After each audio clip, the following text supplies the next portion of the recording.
Hello everybody. Welcome to BAETTA International English Language, IELTS, TOEFL, GRE, ELT and TESOL programs. This is Int'l, Chairman IELTS and Head of Linguistics, BAETTA Bangladesh. As a part of our IELTS 8 Plus guaranteed teaching and training course, this video is on IELTS Listening Module Part 3, Question 21 to 30 on educational dialogue between two or more than two people. In this video, I will speak about question patterns, common topics, essential tips, tricks and grand clues to get 10 on 10 in IELTS Listening Part 3. So, this video is very helpful to you. Let's get started. Lesson 1. Introduction to IELTS Listening Part 3. IELTS Listening Part 3 is a dialogue between two students or a group of 3 or 4 people on an educational matter like academic subject, research, thesis, interview, study tour, etc., which is followed by 2 to 3 categories of questions from question number 21 to 30. Lesson 2. Question pattern in IELTS Listening Part 3. In IELTS Listening Part 3, you will get questions number 21 to 30 of 2 or 3 types from the following listed items on an educational dialogue between 2 or more than 2 people. Number 1. Choosing and circling double or triple correct answers from multiple choices, as is found in Cambridge IELTS 16, Test 1, question 21 to 24, Test 4, question 21 to 24, and so on. Question type 2, information matching, as is found in Cambridge IELTS Listening Test 1, question number 25 to 30. Question item 3. Complete the flowchart below.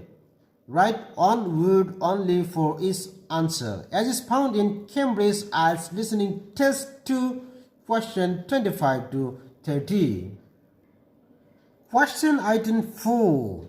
Complete the table, as is found in Cambridge 6, Test 3, question 26 to 30. Item 5. Choose the correct letter A, B or C. Single multiple choice question. Item 6. Selecting the titles or heading of something. Item 7. Choosing specific items or topics from many. Question item 8. Tick if the information is correct or right in the sentences. Item 9. Identifying or selecting speakers' opinions or mentions. Lesson 3. List of most common topics in IELTS Listening Part 3. In IELTS Listening Part 3, the most common topics of dialogue on educational context are like: number 1, opinion of bike sharing scheme; number 2, space junk satellite; number 3, assignment on sleep and dreams; 4, personal meanings; 5, sibling rivalry; 6, novels by Charles Dickens; 7, presentation about refrigeration; 8, building coastal cities near to rivers; 9, mammoths extinction on the island; 10, background of school marching band; 11, purpose of children literature, and the like. Now, I'm going to talk about Lesson 4, IELTS Listening Part 3, 10 signals and signposts with grand tips, techniques and tricks. Let's begin. The same tips apply to all parts of the listening test. Number 1, read the title if there is one. 2, skim the questions. 3, gauge the gaps before you listen. 4. Pay attention to spelling, especially singulars and plurals. Avoid distractors. Next, the answers are in the synonyms, so build your vocabulary. In the dialogue, two people are often trying to agree on something. Exemplary criteria. How to prepare their project or presentation, how to improve their research center, how to write their dissertation, how to choose the best course. So, there are very clear signals and signposts that you can train yourself to recognize. Now, I'm going to speak about the things to notice in IELTS listening part 3. Things to notice during IELTS listening test part 3. Number 1, emphasis. Number 2, ordering and numbering. Number 3, fillers. Number 4, questions. Number 5, that's good, but. Number 6, negative tones. Number 7, end of sentences. Number 8, suggestions. Number 9, new points. Number 10, rhetorical questions. Viewers, I am gonna talk about on each of the above things to notice in details. Let's move.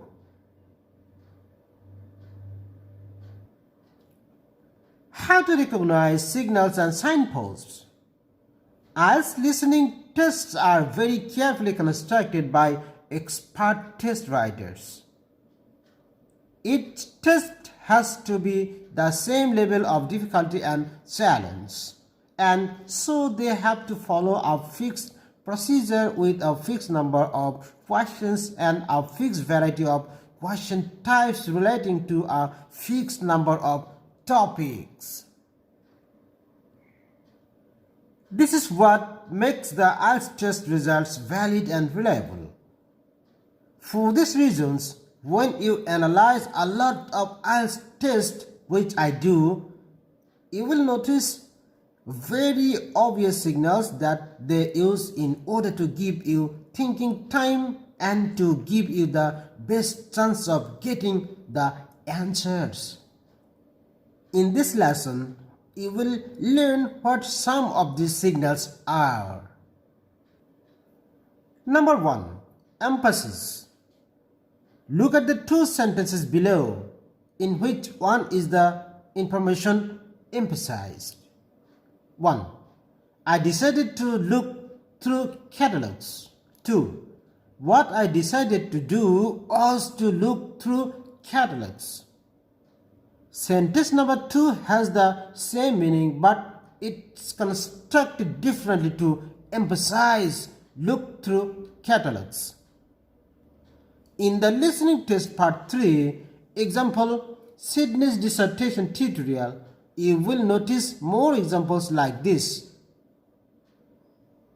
And my second target was to, instead of I, then.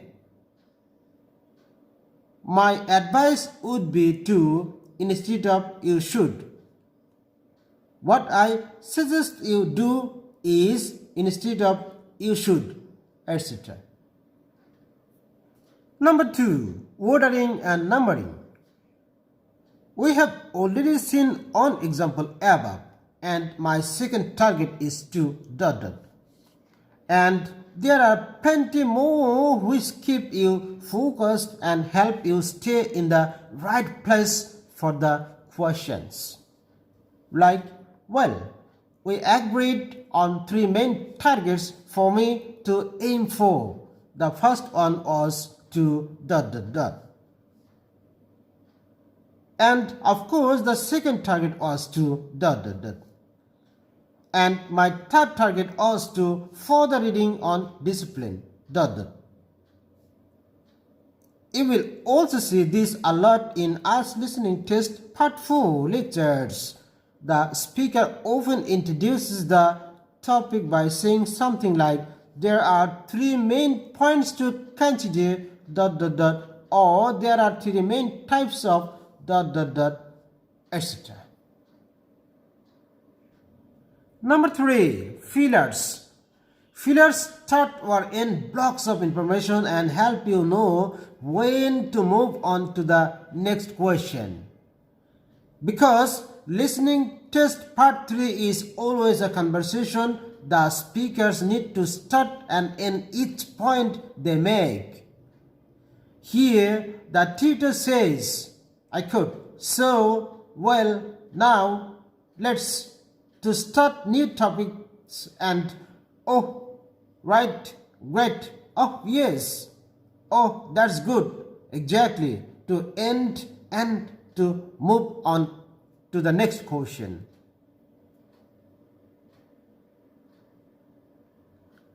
These structures are often used in a more casual way like yeah, sure, of course, okay, etc. It's important to recognize the purpose of these fillers. They help you recognize when one question has been answered and tell you to get ready for the next one. Grand tricks number 4, asking questions. There is an easy on to spot. There are so many times when the speakers ask a question in order to give you the answer. Like number 1, could I just ask what do you think I should call it? Well, I would go for something like context review. Number 2, when do you want that done by? I should aim for the end of term. 3, when would the deadline be for that? My advice would be to get it done before you embark upon the research. Grand tips number 5. That's great, but blah blah blah. University tutors have been trained to always give positive feedback first, followed by constructive criticism, suggestions of areas that need work. We can see this happening at least twice in the listening test, so as soon as you hear the positive, get ready to expect the negative. As for example, number 1, very much on the right lines. I would say your first 2 sections are spot on. I would not suggest that you change anything there, but in section 3, you really do need to have questions on the teaching experience. 2, great, and although you did make a reference to quite a few different writers, I think you should aim to cite more works written later than 2020, etc.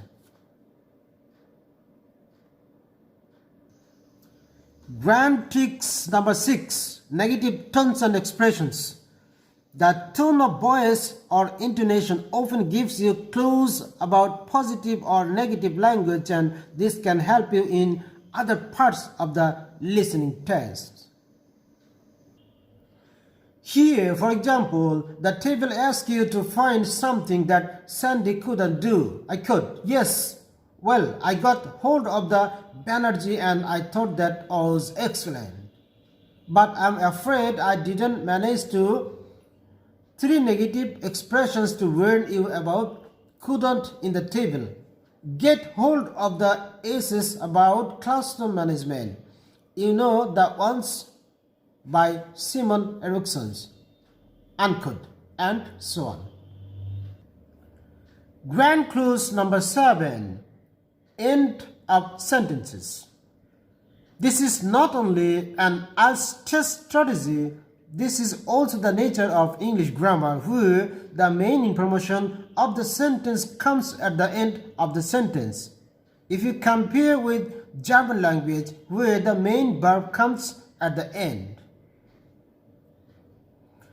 In this part of listening test, 9 questions out of 10 of the answers are at the end of the sentence, so you will need to recognize pitch and tone leading you up to the keywords as follows. Please discern the following examples meticulously. Number 1. She is in the computer center. Number 2. The second target was to draw up a survey checklist. 3. You really do need to have questions on teaching experience. 4. But I'm afraid I didn't manage to get hold of this eyes about classroom management. 5. Well, I'd go for something like context review. 6. I think you should aim to cite more works written later than 2020. 7. I should aim for the end of the term. 8. My advice would be to get it done before you remark upon the research 2021. And so on. Grand Clause A, the language of suggestions. We have already seen a few of these, but notice how the use of I'd and other would conditionals give you the answer and or lead you to the next question. Listen the following examples carefully. 1. You really do not need to have questions on teaching experience. 2. Well, I'd go for something like context review. 3. Now, as regards specific areas to work on, I'd be quite interested to have a few more statistics about the schools in the different zones. 4. I think you should aim to cite more works written later than 2020. 5. I should aim for the end of the term. 6. But in the meantime, I think you should also be thinking about computer. Chapter 2. This leads to the question number 30. 7. My advice would be to get it done before you embark upon the research. Grand Clause number 9. Introducing new points. There are only a few examples in this particular listening practice test, but you will find other versions like number 1. So let's look at some new targets. 2. Well, start by having a chat about your chapter 1. 3. Now, as regards specific areas to work 1. ... Other examples are like 1. With regard to ... in regard to ... as regards to ... etc. 2. As far as blah blah blah is connected ... 3. When it comes to ... 4. Moving on now to ... etc. Grand Clause number 10. Rhetorical questions. These types of questions tend to show up when a speaker is talking to himself or herself. This type of information helps you so that you can know what's coming up next. Finally, we can say that IELTS listening session 3 is usually a dialogue, has 2 or more people discussing an academic subject, is often a student talking to another student or tutor, is sometimes an expert being interviewed on an academic subject. An IELTS listening test question number 21 to 30 are to be answered by following this part 3. Viewers, in my next video, I will say about IELTS listening part 4 with suggestions, questions, common topics, tips, tricks, and more important grand clause that will help you to secure the maximum band score in IELTS listening test. Thank you.